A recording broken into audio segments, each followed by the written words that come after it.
Hello there, you're watching the press preview, a first look at what's on the front pages as they arrive. It's time to see what's making the headlines with the columnist and broadcaster Steve Richards and the FT's Whitehall editor Lucy Fisher. They'll be with us from now until just before midnight. Welcome both.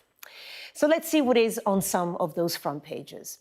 Well, UK-China relations are covered on the front of The Guardian, with senior Labour officials calling for a review of Chinese investment in light of the British Steel fiasco. The Eye reports on how China may cut back investment in the UK following a steel sabotage row with the government. The Times reports that Energy Secretary Ed Miliband encouraged Chinese involvement in UK critical infrastructure less than a month before the government took control of British Steel. According to the FT, heavy-duty corporate borrowers are being frozen out of the US bond market amid the turmoil caused by Donald Trump's tariff scheme. Britain is broken is the Sun's headline, as a poll shows 66% of those surveyed think the country is heading in the wrong direction. The Telegraph has a warning from unions that Birmingham's bin strikes may spread to other parts of the country, with a wave of walkouts being planned. Bin strike grinds on as Labour humiliated is the Mail's take on that story. Rishi Sunak's former aide being charged along with 14 others in relation to betting on the date of last year's election. That's the Mirror's front page. Elsewhere, The Express carries Auschwitz survivor Susan Pollock's tribute to British soldiers with the headline, "They helped us retain our humanity." And the Metro leads with the first all-female spaceflight in more than 60 years, which took place today and included the singer Katy Perry. Referencing one of Perry's biggest hits, the star proclaims, "I went to space and I liked it." We can hum it later. We're joined tonight by Steve Richards and Lucy Fisher. Thank you so much for being with us. Let's start with that story that isn't quite on all the front pages, but obviously, very much overshadowed the whole of the weekend, which is the issues around British Steel. And this front page here in the Eye, Steve, if you want to start here, China threatens British jobs over steel sabotage and the suggestions of malign influence. It just shows at the moment where everything is in such turmoil globally, how sensitive every move can be. And so here we have the Labour government taking control of what was a Chinese-owned British Steel. And there has been talk about what had been happening at the plant, whether there had been a deliberate attempt to sabotage production so Britain becomes dependent on Chinese imports or whatever. Now, that immediately sparks a reaction from the Chinese government. And suddenly you're into a place where, with trade already threatened by the United States, there could be further tensions with China. And the government is confused about China. In fairness, many British governments have been. They want trade. You know, Rachel Reeves was out there quite recently. And yet the talk around this plant is pretty kind of provocative and explosive on both sides. Lucy? Well, I think that's right. And to my mind, very striking rhetoric from Jonathan Reynolds, the business secretary, at the weekend, making clear that, in his view, Chinese investors, Chinese companies, are no longer welcome in the UK's steel sector after the conduct of Xinge, the Chinese owner of British Steel, which not only sort of refused to come to an accommodation with the government about taking these two blast furnaces forward and keeping them operational. And of course, this is so important in one sense because they are the last ones that can produce steel from scratch, primary steel-making capacity in the UK. And then, Xinge being accused of threatening to sell off the raw materials that could allow these furnaces to keep going, even under kind of government control, because if they are allowed to cool, essentially they can end up being closed for good, or at least it can be very expensive and very difficult to get them back online again because of the cooled metal within them. So today there has been resolution number 10 has confirmed they have got the raw materials needed to keep these two furnaces, quite charmingly called Queen Anne and Queen Bess by workers, going. But the geopolitical fallout has continued apace, with China hitting back and its foreign ministry saying, you know, a warning to the UK government: do not politicise trade and do not undermine the confidence of Chinese investors with your conduct as a government. And I suppose, you know, that question being put in the headline in The Guardian, urgent review of China's role in the UK, is vital. But I suppose the question is, Steve, you know, one issue is trade with China and another one is having them involved in critical infrastructure.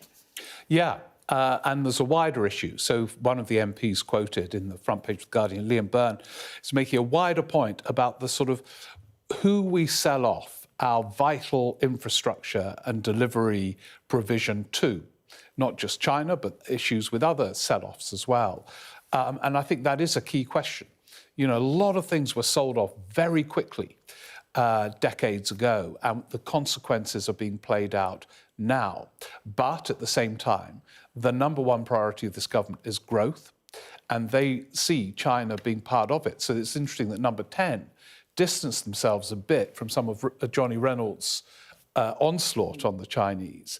And this is the sort of delicate balance. And I say it's not the first government to face this, but it's pretty intense at the moment. But do you think that the British steel situation has, you know, seen a shift basically in the way that we see this issue?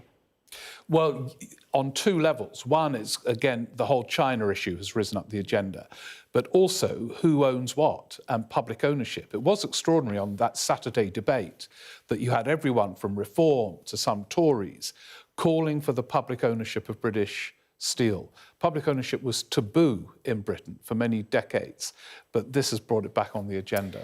OK, Lucy, let's go to another story a bit closer to home, the Daily Telegraph. And this is the bins in Birmingham. Unions threaten to spread bin strikes. Well, indeed. And today, of course, bad news for the residents of Birmingham after Unite and the council failed to come to a deal on resolving this 5-week bin strike, which has led just those mountains of rubbish, 14-inch rats running everywhere, and the tales of horror proliferate. I saw reports today of an MP saying a constituent had been bitten by a rat, and no end in sight there. And now Unite talking about potentially these strikes spreading to other cities. Let's see about that. You know, the complexities of what's happened in Birmingham, the council's plan to restructure the refuse service involves getting rid of a well-paid senior sort of management role in the bin service, which doesn't actually exist in many other local authorities. So the justifications for mounting a similar industrial action wouldn't necessarily be there. But I think anyone looking at what's happened in Birmingham would feel a shudder or two thinking it could happen in their city. They're pretty shocking pictures. Steve, let's just pull up the front page of the Daily Mail. I mean, I guess they don't mince their words about who they think it might be at fault. Who do you think is at fault for the situation in Birmingham? Yeah, well, the Mail would blame Labour. So let's take that as read. It is very complicated. I mean, the images are terrifying for the Labour government because it brings back memories of the so-called winter of discontent in the late 70s when rubbish wasn't collected and all the rest of it. So it has a kind of potency to it. But Angela Rayner and others have tried to intervene and have so far failed. That's not humiliating. It's worth trying. But obviously they haven't got to a deal yet. And it is, I mean, the images are nightmarish and dark. I suspect at some point there will be, well, there will have to be at some point a deal. It's not going to carry on forever. And I agree with Lucy. I'm not sure the degree to which this will spread. Birmingham Council are close to being bust. They've got no money. They're trying to find efficiencies, rightly so. And these seem to be quite, well, actually, a lot of other councils are in financial trouble too. But at the moment, this is an issue for this particular area. It's a huge council, of course.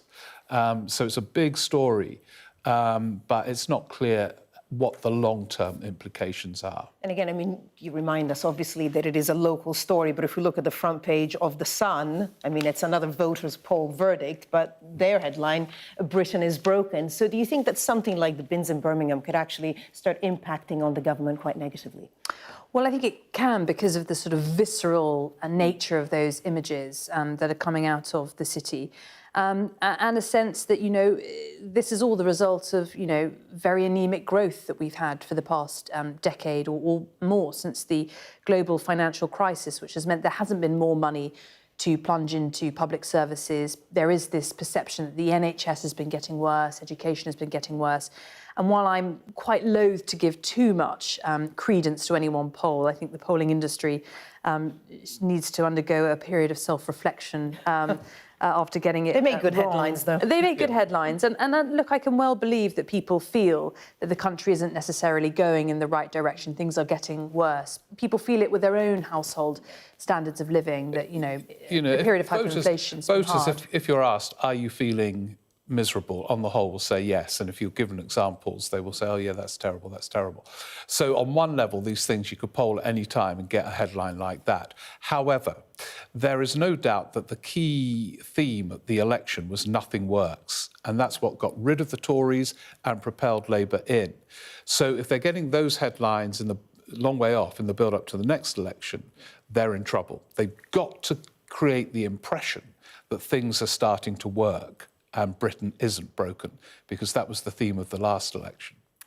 Steve, Lucy, stay with us. Coming up, have diplomats lost trust in the US government? A new report from Brussels suggests that that may be the case. We'll discuss that next.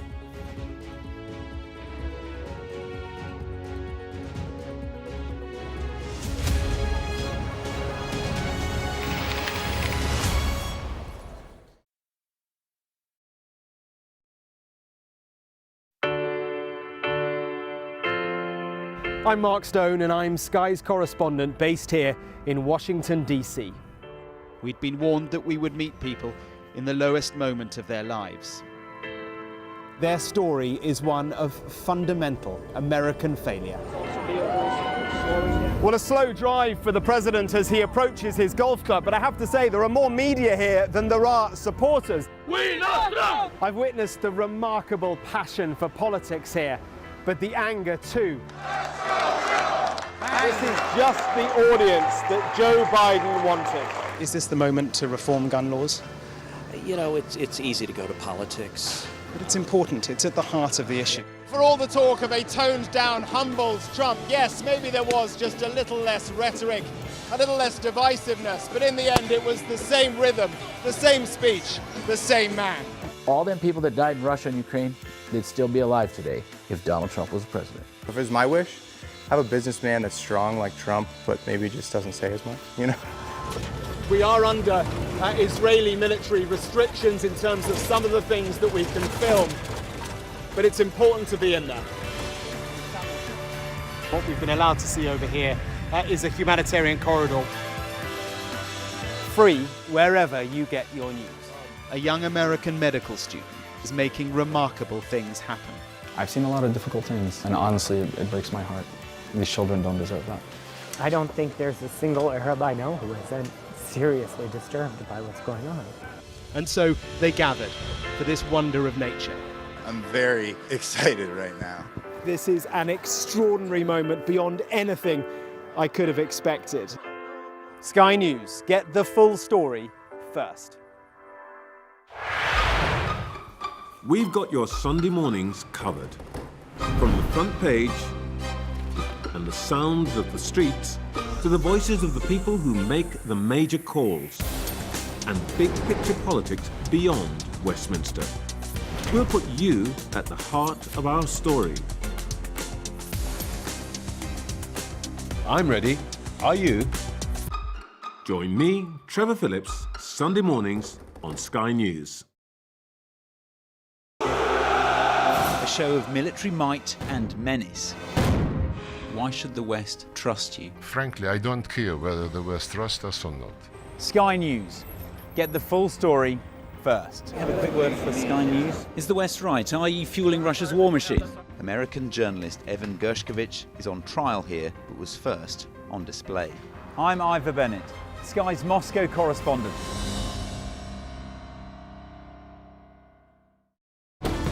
Jubilation in the streets, while some emotional. This is a political victory for Prime Minister Modi and his Hindu Nationalist Party. I'm Neville Lazarus, and I'm Sky's reporter based in Delhi. Companies like these are helping India in its trajectory to be a serious player in space exploration. Sky News, get the full story first.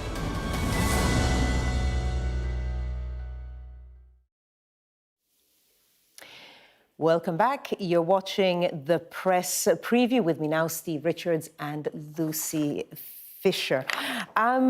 Lucy, if I can start with you. Story in the Financial Times. It's between sort of Brussels and the US, and we know diplomatic relations are not the best. Trump is not a fan of the European Union, but apparently Brussels staff now is using burner phones. Yeah, fascinating insight into the psychology in Brussels here, that the Commission is giving, as you say, burner phones, basic laptops to its staff who will be attending the IMF and World Bank meetings in Washington later this month. I mean, that is a measure normally reserved for, sending officials to either Ukraine, where there's a fear of spies from Russia, or else to China. So it's not what you expect between, Western countries that or blocs that cooperate. But of course, it is a sign of how badly these relations have deteriorated. Yeah.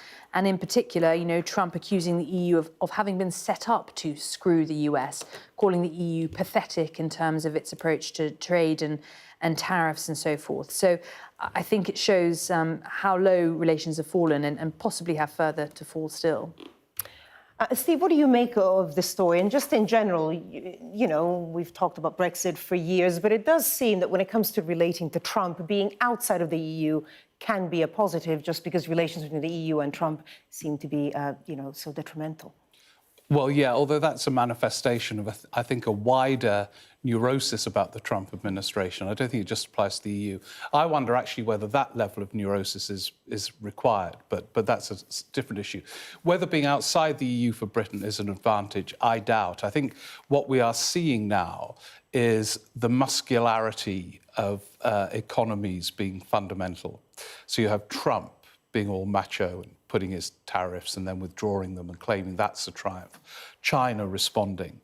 And the EU with quite a lot of power, because it's a big market and America wants to sell to that market. So I think Britain being outside it is not the advantage some of the newspapers suggested when these tariffs were first imposed. All right, well, let's look at the picture story of the day, well, other than bins, but the nice picture story of the day is this flight. Look at the moon, oh my God, we're in space. So Katy Perry and other women on a first in 60 years, female-only flight to space. 11 minutes, but I guess, I don't know, Steve, what did you make of it? I just thought it's the last thing I would do. You have to pay a fortune. They're obviously all on a high, and she's going to make a song out of it. I can't, I can get more excited about the bin story than people going into space. That says a lot. Okay, Lucy, come on, bring up the excitement now. Okay, I would love to go to space. I loved the Booker Prize winner, Orbital, the novella about a space crew that, hit the headlines last year. And I kind of love the sexy cat suits that they're wearing. They look like Power Rangers. Okay. And the way they talked about going up there, a brief kind of moment of weightlessness and looking at the moon, looking down on the Earth, and even their sort of reflections on how it seems sort of so alive. I think that must be an amazing perspective to have on the planet we live on. Yeah, I mean, it's space tourism, and, I don't mean to be unkind, but do you think, for example, the sort of slightly sexy suits and all the songs and all the everything kind of cheapens space travel a bit, which, remains very risky, and a lot of people died? It glamorizes it. And the thing I find odd about the fascination these people have with it is there are so many mysteries closer here, people. Half the people on that space rocket are a mystery, and yet they are fascinated by something that actually is only superficially mysterious, because they see it for a few minutes, then they come back down again. 11 minutes was the whole... 11 minutes. Okay. It's a pretty... I mean, Lucy would have loved it, but I bet you'd have loved it for a few days. But I'm a very shallow person. No, I'm not saying that. But 8 minutes, you would have wanted a day or two, wouldn't you? I would, but okay. I'd have taken it if... On that note, we have to go now. Thank you so much. We'll see you in the next hour. Coming up next, it's Sky News at 11. Stay with us.